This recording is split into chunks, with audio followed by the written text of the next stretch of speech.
Hello friends, welcome back to my YouTube channel knowledge of plastic. मेरा topic है आज specimen preparation techniques. आज मैं आप सभी को बताने वाला हूँ स्पेसिमेन प्रिपरेशन टेक्निक। जो हमारी प्लास्टिक टेस्टिंग करते हैं उसके लिए जो हम सैंपल बनाते हैं वो हमारी स्पेसिमेन प्रिपरेशन टेक्निक के थ्रू बनाते हैं। जैसे कि हमारा पहला है स्पेसिमेन प्रिपरेशन फ्रॉम थर्मोप्लास्टिक, दूसरा है हमारा specimen preparation from rigid plastic sheets, तीसरा है specimen preparation from soft plastic, चौथा है specimen preparation from thermoset materials. ये 4 technique is very important for specimen preparation technique. पहला होता है हमारा इंजेक्शन मोल्डिंग थ्रो, दूसरा होता है हमारा कंप्रेशन मोल्डिंग थ्रो, तीसरा होता है कंपाउंडिंग। कंपाउंडिंग में हमारा 2 पार्ट आता है, 2 रोल मिल, पहला 2 रोल मिल, दूसरा single screw extruder and twin screw extruder. Twin screw extruder ये हमारा एक एक्सट्रूजन का ही भाग है, ट्विन स्क्रू एक्सट्रूडर और सिंगल स्क्रू एक्सट्रूडर। इससे हमें कंपाउंडिंग करना होता है और 2 रोल मिल भी कंपाउंडिंग में आता है। उसके बाद हमारा होता है कटिंग एंड मशीनिंग। कटिंग हम कैसे करेंगे और मशीनिंग में क्या करना है, तो काउंटर कटर के द्वारा हम उसका जो सैंपल बनाना है वो हमें काउंटर कटर के द्वारा बनाना है, कंटूर कटर। और बी हमारा है मास्टर मेटल टेम्पलेट, उसके द्वारा हमें स्पेसिमेन का प्रिपरेशन करना है रिजिड प्लास्टिक के लिए। जो हमारा हार्ड प्लास्टिक होता है उसकी हम कटिंग एंड मशीनिंग करते हैं। तीसरा होता है हमारा specimen preparation for soft plastic. Soft plastic को हम आर्वर प्रेस एंड ब्लैंकिंग डाई के थ्रू करते हैं। और चौथा हमारा है specimen preparation for thermoset materials. जो हमारे थर्मोसेट मटेरियल्स होते हैं उनका हम compressor moulding and transfer moulding करते हैं। फर्स्ट टेक्निक हमारी है इंजेक्शन मोल्डिंग। इंजेक्शन मोल्डिंग में जैसे कि मैं बताना चाहता हूँ, इंजेक्शन मोल्डिंग में हम हॉपर में मटेरियल को फिल करते हैं, बैरल में टेम्परेचर देते हैं, उसके बाद जो हमारा प्रोसेस होता है उसको हम सेटिंग करके हम अपना जिस टाइप का हमें स्पेसिमेन चाहिए उसका मोल्ड लगा होता है उसके अकॉर्डिंग हम पार्ट को फिल करके रेडी करके और उसका हम सैंपल निकाल के टेस्टिंग करते हैं। हेलो फ्रेंड्स, जैसे कि मैंने अभी आपको बताया कि हम इंजेक्शन मोल्डिंग से स्पेसिमेन बनाते हैं। स्पेसिमेन बनाते समय हम उसमें मटेरियल डालते हैं और जो हमारा स्पेसिमेन बनाना है उसका हम मोल्ड लगाएंगे।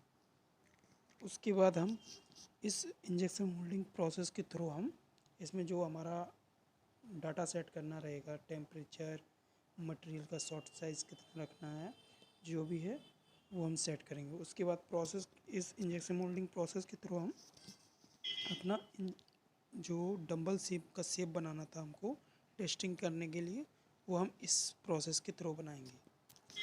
जैसे कि मैंने अभी आपको इंजेक्शन मोल्डिंग के थ्रू स्पेसिमेन बनाने के लिए बताया, वो हमारा ये डंबल शेप बनाएंगे। ये हमारा PE किसी भी प्लास्टिक में बना सकते हैं हम, जैसे कि हमारा रिक्वायरमेंट टेस्टिंग के लिए होगा वैसे हम डंबल शेप बनाएंगे। सेम प्रोसेस हमारा कंप्रेशन मोल्डिंग में रहेगा। कंप्रेशन मोल्डिंग में ये जो हमारा पैरेलल है और उसके ऊपर हमारा एक मोल्ड लगा होगा। मोल्ड में हम इसमें एक सीट रखेंगे, सीट हमारा ही मोल्ड कहलाता है। इसमें हम सीट बनाएंगे और जो सीट बनेगी उसमें से हम डंबल शेप में या फिर कोई भी प्रोडक्ट को कट करके उसके बाद हम टेस्टिंग करते हैं। ये कंप्रेशन मोल्डिंग है। कंप्रेशन मोल्डिंग में जो हमारा स्टैंडर्ड रहेगा उसके अकॉर्डिंग हमारा जो टेम्परेचर रखना है, जो हमारा प्रेशर रखना है, वो सब हम इसमें सेट करेंगे। 140 से लेकर के 160 डिग्री सेल्सियस टेम्परेचर रखते हैं और इसका जो प्रेशर है वो 3.5 mega pascal to 7 mega pascal तक रखते हैं। उसके बाद हम इस मोल्ड को टेम्परेचर, प्रेशर और हीट की सहायता से हम अपना जो सैंपल है वो तैयार करते हैं। और उसी दौरान हमारा जो कूलिंग टाइम इसका रहेगा वो 15 से 25 मिनट तक कूलिंग टाइम देते हैं, जिससे हमारा क्रॉस लिंकिंग, हमारा अच्छी तरह से बॉन्डिंग हो जाए, जो हमारा मटेरियल है वो अच्छी तरह से बॉन्डिंग हो जाए और अच्छी से अच्छी हमारी क्वालिटी, जो हमारा टेस्टिंग क्वालिटी है या जो प्रोडक्ट की क्वालिटी है वो अच्छी से अच्छी निकले। इसकी वजह से हम अच्छी तरह उसको लिंकिंग होने के लिए रखते हैं, बॉन्डिंग होने के लिए, जो अच्छी तरह से बॉन्डिंग हो जाए। उसके बाद हम उस प्रोडक्ट में से जो सैंपल कट करना है वो कट करके उसका टेस्टिंग करते हैं। उसके बाद हमारा तीसरा आता है कंपाउंडिंग। कंपाउंडिंग में जैसे कि अभी ये मैंने आपको बताया था, 2 roll mill, single screw extruder and twin screw extruder. Single screw extruder में जो हमारा मटेरियल होता है उससे हम कंपाउंडिंग करके उसका हम मटेरियल का दाना फॉर्म में मटेरियल निकाल लेते हैं। मटेरियल निकालने के बाद उस मटेरियल को हम ट्रांसफ़र मोल्डिंग या कंप्रेसर मोल्डिंग से हम सीट बना कर उसके पुनः से सेम प्रोसेस करते हैं जो हमारा कंप्रेसर मोल्डिंग में हुआ था। लेकिन इसमें क्या होता है, सिंगल स्क्रू एक्सट्रूडर में, इसमें हम जो मटेरियल होता है उसका कंपाउंडिंग करने के बाद टेस्टिंग करते हैं। कोई भी मटेरियल हो, उसमें कोई भी मास्टर बेच, फिलर्स या फिर कोई भी प्लास्टिसाइजर्स मिलाए जाते हैं, कोई भी कंपाउंडिंग मटेरियल्स मिलाए जाते हैं, उसका हम सिंगल स्क्रू एक्सट्रूडर से करते हैं।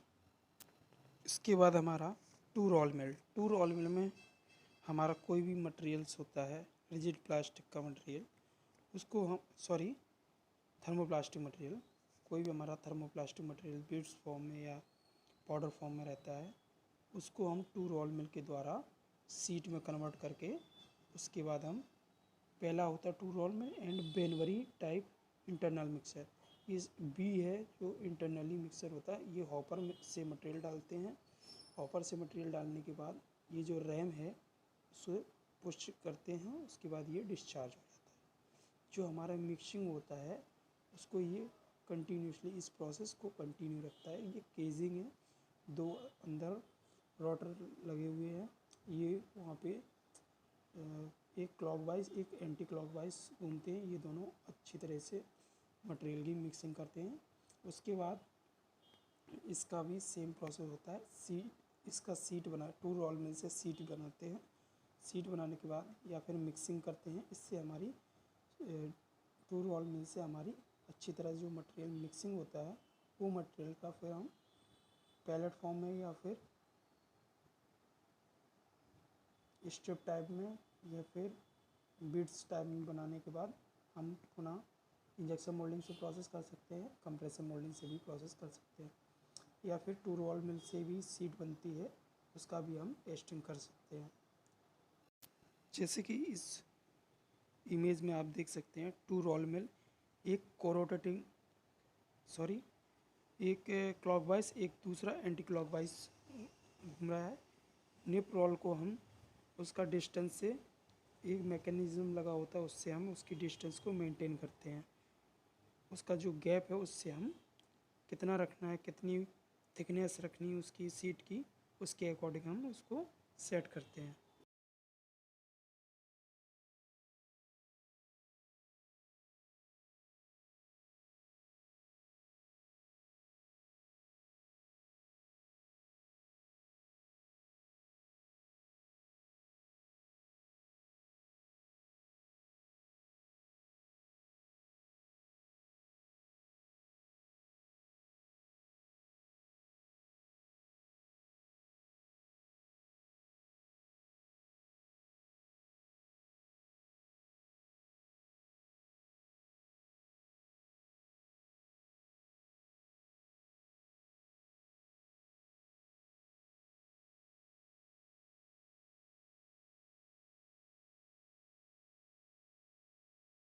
जैसे कि आप इस वीडियो में देख रहे हैं कि दोनों स्क्रू एक ही डायरेक्शन में मूव कर रहे हैं, और पिछले वाले में इसे हम को रोटेटिंग बोलते हैं, और जो पिछला बताया था उसको हम काउंटर रोटेटिंग बोलते हैं, जो अलग अलग डायरेक्शन में मूव करते हैं। जैसे कि मैंने आपको बताया था, ये डंबल शेप है। ये जैसे हम जिम में जो हमारा डंबल रहता है उसी के आकार का होता है, इसे हम डंबल शेप बोलते हैं। ये ओनली फॉर टेंसाइल स्ट्रेंथ को चेक करने के लिए ये हमारा बनाया जाता है। Thanks for watching my video. Please like, share, comment and subscribe ज़रूर करें।